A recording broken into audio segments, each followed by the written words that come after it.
So I finally finished season 2 of Vinland Saga, which I put off for the 3 years or so since it came out because it wasn't what I was expecting when I went back into it. I liked season 1. I liked it a lot.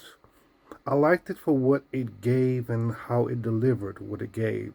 It was a story about a Viking and what came about Vikings, and what came with that was that Viking violence, the pillaging, the slaughter, this idea of strength through combat, and everything you might need to do to get into Nirvana. That was season 1 of, not Nirvana, god damn it, Valhalla. That was season 1 of Vinland Saga. So when season 2 starts up, it's like, okay, more of that. We're about to get into this next era of violence, right? After Thorfinn fails to. Maybe I shouldn't talk about it. Fuck it. After Thorfinn fails to kill Askeladd, it's like, well, what type of monster is he going to become now? And the answer is that he doesn't become a monster. And I can see how a lot of fans aren't happy about that. They want him to be. They want all of it to be the same sort of thing that it was before. And to that same point, I did too. I wanted to see more of that violence. So I had to take a step away from it. Because it wasn't that I was going to season 2 that I didn't like it.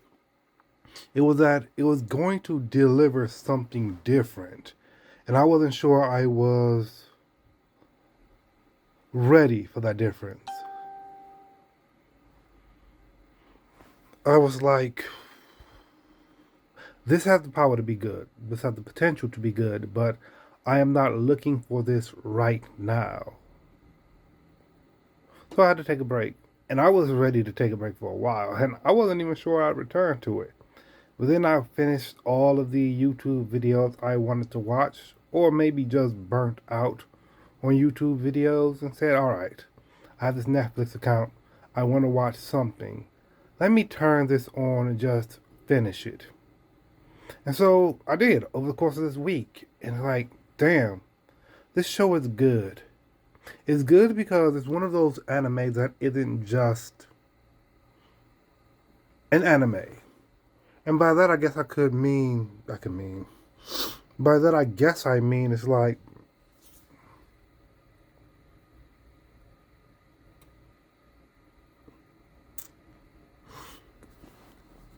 it's doing more. It knows it can do more.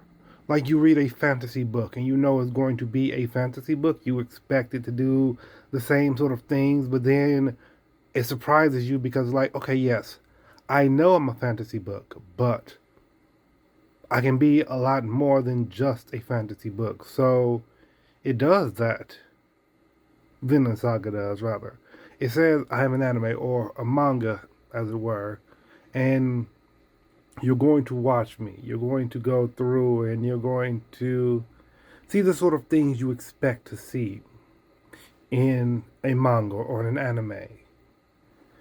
With season 2, it's like, yeah, I know you're used to that. I know that's what you expect. I know you're expecting a continuation. You don't want it to be slower or have a different point or deliver a different message, but it's going to because we're telling a story here. And that's powerful. I kind of always like it when anime can be like, well, yes, I know I'm an anime, and you will still see anime-ish things in me, but anime is just another storytelling medium. So that's what we're going to do.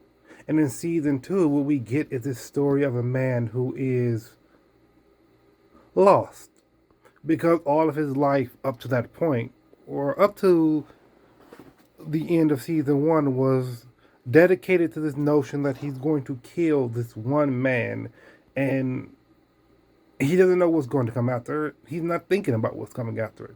He just wants to kill this one man because all that dwells within him, all of his emotional heat is focused on revenge, and it needs to get it. So when he doesn't, one might even be able to say the reason he's lived, the reason he's been alive is gone now. And of course, he doesn't know what to do about that. Of course, he kind of dies, spiritually dies, because your body can keep going, but without the thing that drives you, you're just kind of an empty husk moving through the world. So spiritually, he dies. And what we see in season two is kind of like, let's not say die actually. Let's say he goes into something of a spiritual coma. And at the start of season two, we're seeing what he's dealing with in that coma. He has been, his will to live has been lost. His will to die can't be found. Ultimately, his body is just waiting for whatever will happen to happen. And he's not going to live. He's not going to start living until, until Snake brings it out of him, reminds him that he does want to live, reminds him that he still has that instinct to live.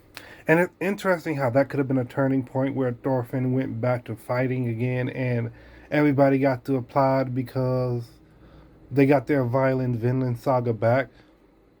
But that the season was entirely about why you choose to live, I want to say. And when you do start to choose, when you have that desire to live, you kind of feel the weight of the lives you take. And I like a lot of what it did. It actually got me when Thorfinn is having his nightmares, and we see what nightmares he's having, what he's seeing in his fear that this is Valhalla. This is the afterlife you're supposed to get after being a super cool murderer on the battlefield. He is terrified that this is the world he's walking back into, or rather, this is the afterlife waiting for him. And my eyes swollen. It might be. Let me stay focused, but no.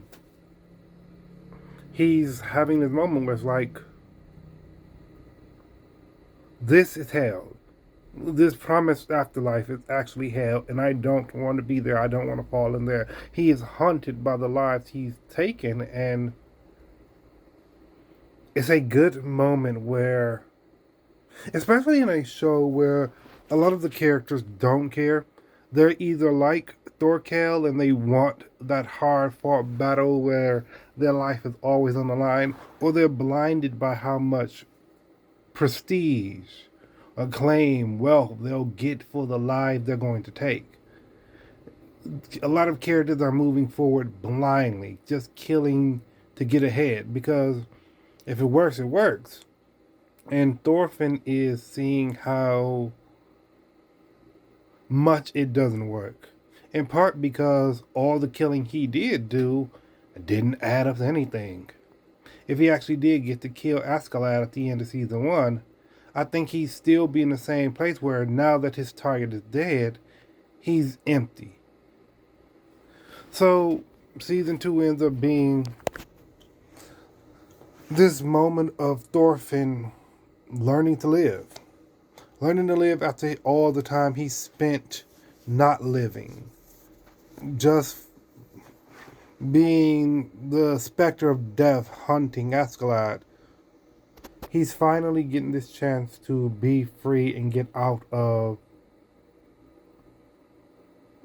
the cycle that he might have been trapped in. And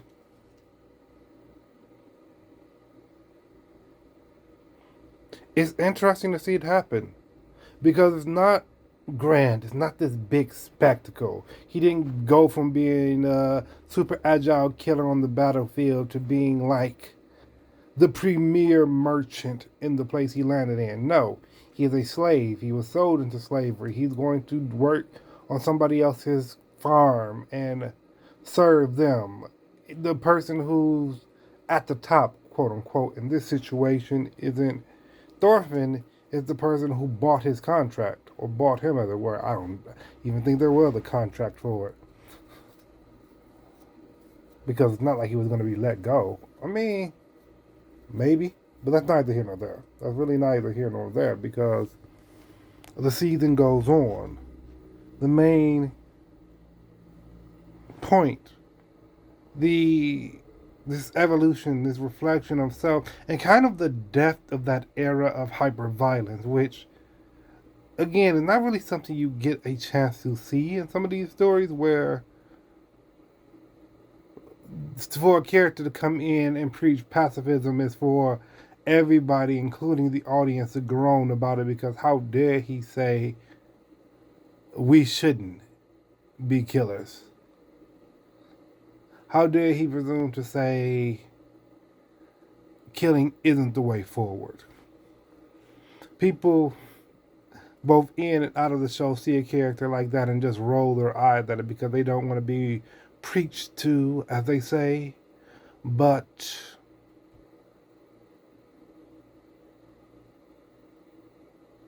I mean, some people do need to be preached to, let's be real. But Vinland Saga isn't trying to preach, it's trying to share a philosophy. And in honest conversation, it's like, no, you're still going to have those people who only want to kill. No matter what happens, this character isn't going to convince them to change how they look at things, how they see things, how they want things to be. But he does get a choice when it's him, when he's concerned. And what he doesn't want to do is go back to being that killer. And it leaves us in an interesting place as to like where Vinland Saga is going forward. Does Thorfinn pick up the knives again? I don't want anyone to spoil me on that. Or does he remain the hero?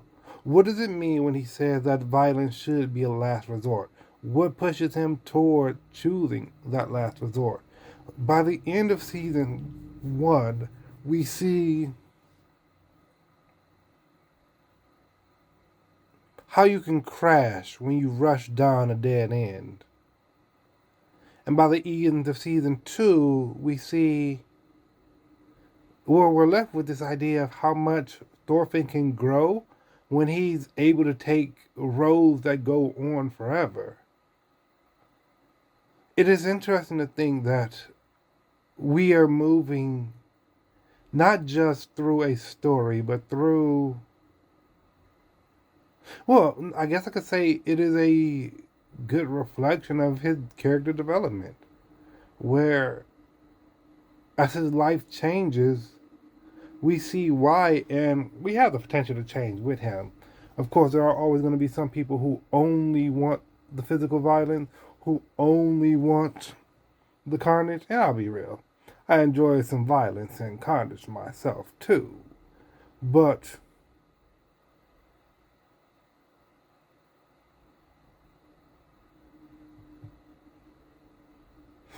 as much as I enjoy some violence and carnage myself too, I do like that moment where I get to sit down with somebody who has lived a life and see why their life today isn't what it was yesterday. And their life tomorrow could become something you can barely predict. I'm not going to go forward after this and start reading the Vinland Saga manga. I'm going to continue absorbing it as an anime and just see where we go from there as we're going from there. I don't know if that series is over either, but I'm not going to look it up. I'm just going to let it be told to me as it was told, or as it is adapted to be told. And hopefully find myself in a similar place as Thorfinn by the end of it, where I'm thinking to myself, I want him to make it. So to put that into words and put that into form and put that out into the ether, I want to be able to see him make it. And when I say I hope my life is in a similar place as his when I get to that point, I'm thinking, yeah, I want to see myself make it. Because here's one big thing you can take away from Vinland Saga Season 2. It's like, War never changes. But I don't need to be the one to bring that up. And Vinland Saga doesn't either. War never changes. But the people trapped in those wars do. There are people who will tell you to spend the rest of your life in a deep and everlasting battle with them. Fight tooth and nail for some pointless victory as you wake up tomorrow to fight that same battle again and again and again. There is no win condition because the only way to win is for you to fall. And once you fall, they aren't going to feel like they've actually won anything. They're just going to shout forward to the next fight. They're going to be those dead soldiers in that hell that Thorfinn saw, fighting endlessly and endlessly and endlessly. And Vinland Saga's point is that you should fight for a point. And fighting isn't always taking your blade and stabbing someone in the eye with it. Fighting sometimes is a battle of ideologies. It's a battle of philosophies and spiritualities and mentality. There is no bloodshed that can end it. Because sure enough, you can kill a man who preaches pacifism, but that's not going to stop another woman to rise up and preach it again. Because war never changes. We can always get to that same answer of it not being necessary. I like where that season ended. I like when I'm watching something and it's not afraid to express its point. And I'm looking forward to the next season. That's really all there is to it. I'm looking forward to it because unlike with season 2, I think when season 3 starts up, I will be ready to just sort of hop right into it and see where it's going. It's not going to be high octane. It might be. But even if it's not, I don't need to walk in and hope that it will be high octane. I look forward to seeing where we're going with Thorfinn from now on. And I look forward to some of the other anime I put off because I wasn't quite in the mood for what they had to offer. Next up is Freedom, which has a great premise, but did not come to me when I wanted to read something like Freedom. Watch something like Freedom. Watch something like Freedom. There we go. Words. But I'm also going to take my break from it. Just a little bit. I don't need to hop right back into another anime that's going to have me deep in thought. Maybe I need a bit of junk food between now and then. Is there any junk food anime out that I want to watch right now? No. But I'm happy for what it gave me. Vinland Saga again. I'm happy that I am not at a point where I can watch it and enjoy what I'm watching and not think to myself, damn, when is this episode going to be over? You never want to be there when you're watching something. Misery is virile. Makes you spiritually sick. So don't do anything that would make you miserable. If you have a choice. And when you get to the point where you do have that choice, you can just enjoy the thing you have.